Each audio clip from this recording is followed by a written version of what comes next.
ओम श्री परमात्मने नमः। सकल पापनाशकं श्री विष्णुस्तोत्रम्। पुष्कर उवाच। परदार परद्रव्य जीवहिंसादिके यदा प्रवर्तते नृणां चित्तं प्रायश्चित्तं स्तुतिस्तदा। विष्णवे विष्णवे नित्यं विष्णवे विष्णवे नमः। नमामि विष्णुं चित्तस्थम् अहङ्कारगतिं हरिं। चित्तस्थमीशमव्यक्तम् अनन्तमपराजितं। विष्णुमीड्यमशेषेण अनादिनिधनं विभुं। विष्णुश्चित्तगतो यन्मे विष्णुर्बुद्धिगतश्च यत्। यच्चाहङ्कारगो विष्णुर्यद्विष्णुर्मयि संस्थितः। करोति कर्म भूतोऽसौ स्थावरस्य चरस्य च। तत्पापन्नाशमायातु तस्मिन्नेव हि चिन्तिते। ध्यातो हरति यत्पापं स्वप्ने दृष्टस्तु भावनात्। तमुपेन्द्रमहं विष्णुं प्रणतार्तिहरं हरिं। प्रणतार्तिहरं हरिं। जगत्यस्मिन्निराधारे मज्यमाने तमस्यधः। हस्तावलम्बनं विष्णुं प्रणमामि परात्परं। सर्वेश्वरेश्वर विभो परमात्मन्नधोक्षज। हृषिकेश हृषिकेश हृषिकेश नमोऽस्तु ते। नृसिंहानन्त गोविन्द भूतभावन केशव। दुरुक्तं दुष्कृतं ध्यातं शमयाघ्नमोऽस्तु ते।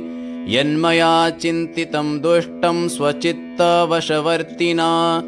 अकार्यमहदत्युग्रं तच्छमन्नय केशव। ब्रह्मण्यदेव गोविन्द परमार्थपरायण। जगन्नाथ जगद्ध्यातः पापं प्रशमयाच्युत। यथा पराह्ने सायाह्ने मध्याह्ने च तथा निशि। कायेन मनसा वाचा कृतं पापमजानता। जानता च हृषिकेश पुण्डरीकाक्ष माधव। नामत्रयोच्चारणतः स्वप्ने यातु मम क्षयम्। शरीरं मे हृषिकेश पुण्डरीकाक्ष माधव। पापं प्रशमयाद्यत्वं वाक्कृतं मम माधव। यद्भुञ्जन् यत्स्वपंस्तिष्ठन् गच्छन् जाग्रद्यदा स्थितः। कृतवान् पापमद्याहं कायेन मनसा गिरा। यत्स्वल्पमपि यत्स्थूलं कुयोनिनरकावहं। तद्यातु प्रशमं सर्वं वासुदेवानुकीर्तनात्। परं ब्रह्म परं धाम पवित्रं परमं च यत्। तस्मिन् प्रकीर्तिते विष्णौ यत्पापं तत्प्रणश्यतु। यत्प्राप्य न निवर्तन्ते गन्धस्पर्शादिवर्जितं। सूरयस्तत्पदं विष्णोस्तत्सर्वं शमयत्वधम्। पापप्रणाशनं स्तोत्रं यः पठेत् शृणुयादपि।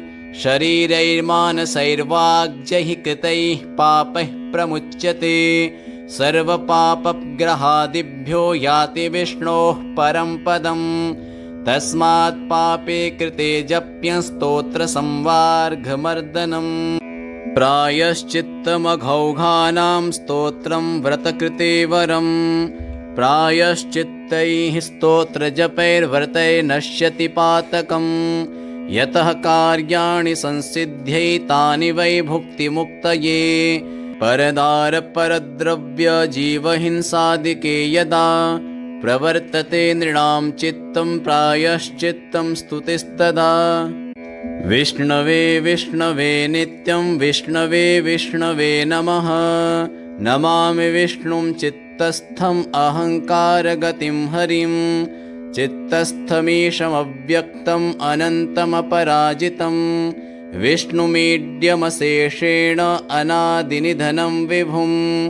विष्णुश्चित्तगतो यन्मे विष्णुर्बुद्धिगतश्च यत्। यच्चाहङ्कारगो विष्णुर्यद्विष्णुर्मयि संस्थितः। करोति कर्म भूतोऽसौ स्थावरस्य चरस्य च तत्पापन्नाशमायातु तस्मिन्नेव हि चिन्तिते ध्यातो हरति यत्पापं स्वप्ने दृष्टस्तु भावनात् तमुपेन्द्रमहं विष्णुं प्रणतार्तिहरं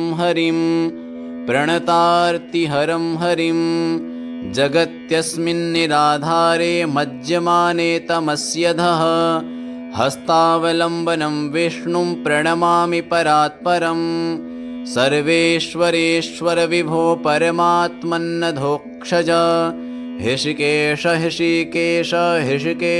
नमोऽस्तु ते नृसिंहानन्त गोविन्द भूतभावनकेशव दुरुक्तं दुष्कृतं ध्यातं शमयाघ्नमोऽस्तु ते यन्मया चिन्तितं दुष्टं स्वचित्तवशवर्तिना अकार्यमहदत्युग्रं तच्छमन्नय केशव ब्रह्मण्यदेव गोविन्द परमार्थपरायण जगन्नाथ जगद्ध्यातः पापं प्रशमयाच्युत यथा पराह्ने सायाह्ने मध्याह्ने च तथा निशि कायेन मनसा वाचा कृतं पापमजानता जानता च हृषिकेश पुण्डरीकाक्ष माधव नामत्रयोच्चारणतः स्वप्ने यातु ममक्षयम् शरीरं मे हृषिकेश पुण्डरीकाक्ष माधव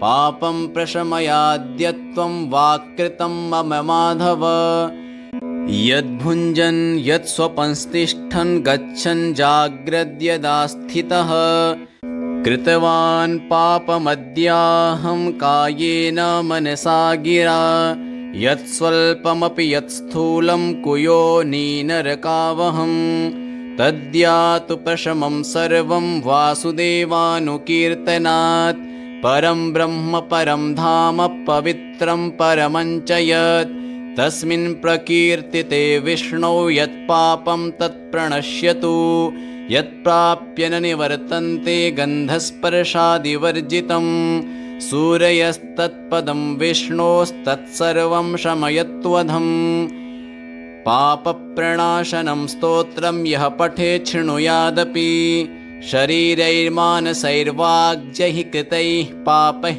प्रमुच्यते सर्वपापग्रहादिभ्यो याति विष्णोः परं पदम् तस्मात् पापे कृते जप्यं स्तोत्रसंवार्घमर्दनम् प्रायश्चित्तमघौघानां स्तोत्रं व्रतकृते वरम् प्रायश्चित्तैः स्तोत्रजपैर्व्रतैर्नश्यति पातकम् यतः कार्याणि संसिद्ध्यै तानि वै भुक्तिमुक्तये परदारपरद्रव्यजीवहिंसादिके यदा प्रवर्तते नृणां चित्तं प्रायश्चित्तं स्तुतिस्तदा विष्णवे विष्णवे नित्यं विष्णवे विष्णवे नमः नमामि विष्णुं चित्तस्थम् अहङ्कारगतिं हरिं चित्तस्थमीशमव्यक्तम् अनन्तमपराजितं विष्णुमीड्यमशेषेण अनादिनिधनं विभुं विष्णुश्चित्तगतो यन्मे विष्णुर्बुद्धिगतश्च यत् यच्चाहङ्कारगो विष्णुर्यद्विष्णुर्मयि संस्थितः करोति कर्म भूतोऽसौ स्थावरस्य चरस्य च तत्पापन्नाशमायातु तस्मिन्नेव हि चिन्तिते ध्यातो हरति यत्पापं स्वप्ने दृष्टस्तु भावनात् तमुपेन्द्रमहं विष्णुं प्रणतार्तिहरं हरिं जगत्यस्मिन्निराधारे मज्यमाने तमस्यधः हस्तावलम्बनं विष्णुं प्रणमामि परात्परं सर्वेश्वरेश्वर विभो परमात्मन्नधोक्षज हृषिकेश नमोऽस्तु ते नृसिंहानन्त गोविन्द भूतभावनकेशव दुरुक्तं दुष्कृतं ध्यातं शमयाघ्नमोऽस्तु ते यन्मया चिन्तितं दुष्टं स्वचित्तवशवर्तिना अकार्यमहदत्युग्रं तच्छमन्नय केशव। ब्रह्मण्यदेव गोविन्द परमार्थपरायण। जगन्नाथ जगद्ध्यातः पापं प्रशमयाच्युत। यथा पराह्ने सायाह्ने मध्याह्ने च तथा निशि। कायेन मनसा वाचा कृतं पापमजानता। जानता च हृषीकेश पुण्डरीकाक्ष माधव। नामत्रयोच्चारणतः स्वप्ने यातुमक्षयम्। शरीरं मे हृषीकेश पुण्डरीकाक्ष माधव। पापं प्रशमयाद्यत्वं वाक्कृतं मम माधव। यद्भुञ्जन् यत्स्वपंस्तिष्ठन् गच्छन् जाग्रद्यदा स्थितः। कृतवान् पापमद्याहं कायेन मनसा गिरा। यत्स्वल्पमपि यत्स्थूलं कुयोनिनरकावहं। तद्यातु प्रशमं सर्वं वासुदेवानुकीर्तनात्। परं ब्रह्म परं धाम पवित्रं परमं च यत्। तस्मिन् प्रकीर्तिते विष्णौ यत्पापं तत्प्रणश्यतु। यत्प्राप्य न निवर्तन्ते गन्धस्पर्शादिवर्जितं। सूरयस्तत्पदं विष्णोस्तत्सर्वं शमयत्वधम्। पापप्रणाशनं स्तोत्रं यः पठेत् शृणुयादपि। शरीरैर्मानसैर्वाग्यैः कृतैः पापैः प्रमुच्यते। सर्वपापग्रहादिभ्यो याति विष्णोः परं पदम्। तस्मात् पापे कृते जप्यं स्तोत्रसंवार्घमर्दनम्। प्रायश्चित्तमघौघानां स्तोत्रं व्रतकृते वरम्।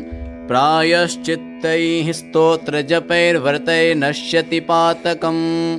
यतः कार्याणि संसिद्ध्यै तानि वै भुक्तिमुक्तये।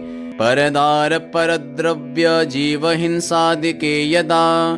प्रवर्तते नृणां चित्तं प्रायश्चित्तं स्तुतिस्तदा। विष्णवे विष्णवे नित्यं विष्णवे विष्णवे नमः। नमामि विष्णुं चित्तस्थम् अहङ्कारगतिं हरिं। चित्तस्थमीशमव्यक्तम् अनन्तमपराजितं। विष्णुमीड्यमशेषेण अनादिनिधनं विभुम्। विष्णुश्चित्तगतो यन्मे विष्णुर्बुद्धिगतश्च यत्। यच्चाहङ्कारगो विष्णुर्यद्विष्णुर्मयि संस्थितः। करोति कर्म भूतोऽसौ स्थावरस्य चरस्य च। तत्पापन्नाशमायातु तस्मिन्नेव हि चिन्तिते। ध्यातो हरति यत्पापं स्वप्ने दृष्टस्तु भावनात्। तमुपेन्द्रमहं विष्णुं प्रणतार्तिहरं हरिं। प्रणतार्तिहरं हरिं। जगत्यस्मिन्निराधारे मज्यमाने तमस्यधः। हस्तावलम्बनं विष्णुं प्रणमामि परात्परम्। सर्वेश्वरेश्वर विभो परमात्मन्नधोक्षज। हृषिकेश हृषिकेश हृषिकेश नमोऽस्तु ते। नृसिंहानन्त गोविन्द भूतभावन केशव। दुरुक्तं दुष्कृतं ध्यातं शमयाघ्नमोऽस्तु ते। यन्मया चिन्तितं दुष्टं स्वचित्तवशवर्तिना। अकार्यमहदत्युग्रं तच्छमन्नय केशव। ब्रह्मण्यदेव गोविन्द परमार्थपरायण। जगन्नाथ जगद्ध्यातः पापं प्रशमयाच्युत। यथा पराह्ने सायाह्ने मध्याह्ने च तथा निशि। कायेन मनसा वाचा कृतं पापमजानता। जानता च हृषीकेश पुण्डरीकाक्ष माधव। नामत्रयोच्चारणतः स्वप्ने यातुमक्षयम्। शरीरं मे हृषीकेश पुण्डरीकाक्ष माधव। पापं प्रशमयाद्यत्वं वाक्कृतं मम माधव। यद्भुञ्जन् यत्स्वपंस्तिष्ठन् गच्छन् जाग्रद्यदा स्थितः। कृतवान् पापमद्याहं कायेन मनसा गिरा। यत्स्वल्पमपि यत्स्थूलं कुयोनिनरकावहं तद्यातु प्रशमं सर्वं वासुदेवानुकीर्तनात् परं ब्रह्म परं धाम पवित्रं परमञ्च यत् तस्मिन् प्रकीर्तिते विष्णौ यत्पापं तत्प्रणश्यतु यत्प्राप्य न निवर्तन्ते गन्धस्पर्शादिवर्जितं सूरयस्तत्पदं विष्णोस्तत्सर्वं शमयत्वधम् पापप्रणाशनं स्तोत्रं यः पठेत् शृणुयादपि शरीरैर्मानसैर्वाग्यैः कृतैः पापैः प्रमुच्यते सर्वपापग्रहादिभ्यो याति विष्णोः परं पदम् तस्मात् पापे कृते जप्यं स्तोत्रसंवार्घमर्दनम् प्रायश्चित्तमघौघानां स्तोत्रं व्रतकृते वरम् प्रायश्चित्तैः स्तोत्रजपैर्व्रतैर्नश्यति पातकम् यतः कार्याणि संसिद्ध्यै तानि वै भुक्तिमुक्तये परदारपरद्रव्यजीवहिंसादिके यदा प्रवर्तते नृणां चित्तं प्रायश्चित्तं स्तुतिस्तदा विष्णवे विष्णवे नित्यं विष्णवे विष्णवे नमः नमामि विष्णुं चित्तस्थम् अहङ्कारगतिं हरिं चित्तस्थमीशमव्यक्तम् अनन्तमपराजितं विष्णुमीड्यमशेषेण अनादिनिधनं विभुं विष्णुश्चित्तगतो यन्मे विष्णुर्बुद्धिगतश्च यत् यच्चाहङ्कारगो विष्णुर्यद्विष्णुर्मयि संस्थितः करोति कर्म भूतोऽसौ स्थावरस्य चरस्य च तत्पापन्नाशमायातु तस्मिन्नेव हि चिन्तिते ध्यातो हरति यत्पापं स्वप्ने दृष्टस्तु भावनात् तमुपेन्द्रमहं विष्णुं प्रणतार्तिहरं हरिं जगत्यस्मिन्निराधारे मज्यमाने तमस्यधः हस्तावलम्बनं विष्णुं प्रणमामि परात्परं सर्वेश्वरेश्वर विभो परमात्मन्नधोक्षज हृषिकेश हृषिकेश हृषिकेश नमोऽस्तु ते नृसिंहानन्त गोविन्द भूतभावन केशव दुरुक्तं दुष्कृतं ध्यातं शमयाघ्नमोऽस्तु ते यन्मया चिन्तितं दुष्टं स्वचित्तवशवर्तिना अकार्यमहदत्युग्रं तच्छमन्नय केशव ब्रह्मण्यदेव गोविन्द परमार्थपरायण जगन्नाथ जगद्ध्यातः पापं प्रशमयाच्युत यथा पराह्ने सायाह्ने मध्याह्ने च तथा निशि कायेन मनसा वाचा कृतं पापमजानता जानता च हृषिकेश पुण्डरीकाक्ष माधव नामत्रयोच्चारणतः स्वप्ने यातु मम क्षयम् शरीरं मे हृषिकेश पुण्डरीकाक्ष माधव पापं प्रशमयाद्यत्वं वाक्कृतं मम माधव यद्भुञ्जन् यत्स्वपंस्तिष्ठन् गच्छन् जाग्रद्यदा स्थितः कृतवान् पापमद्याहं कायेन मनसा गिरा यत्स्वल्पमपि यत्स्थूलं कुयोनिनरकावहं तद्यातु प्रशमं सर्वं वासुदेवानुकीर्तनात् परं ब्रह्म परं धाम पवित्रं परमञ्च यत् तस्मिन् प्रकीर्तिते विष्णौ यत्पापं तत्प्रणश्यतु यत्प्राप्य न निवर्तन्ते गन्धस्पर्शादिवर्जितं सूरयस्तत्पदं विष्णोस्तत्सर्वं शमयत्वधम् पापप्रणाशनं स्तोत्रं यः पठेत् शृणुयादपि शरीरैर्मानसैर्वाग्यैः कृतैः पापैः प्रमुच्यते सर्वपापग्रहादिभ्यो याति विष्णोः परं पदम् तस्मात् पापे कृते जप्यं स्तोत्रसंवार्घमर्दनम् प्रायश्चित्तमघौघानां स्तोत्रं व्रतकृते वरम् प्रायश्चित्त नित्यैः स्तोत्रजपैर्व्रतैः नश्यति पातकम् यतः कार्याणि संसिद्ध्यै तानि वै भुक्तिमुक्तये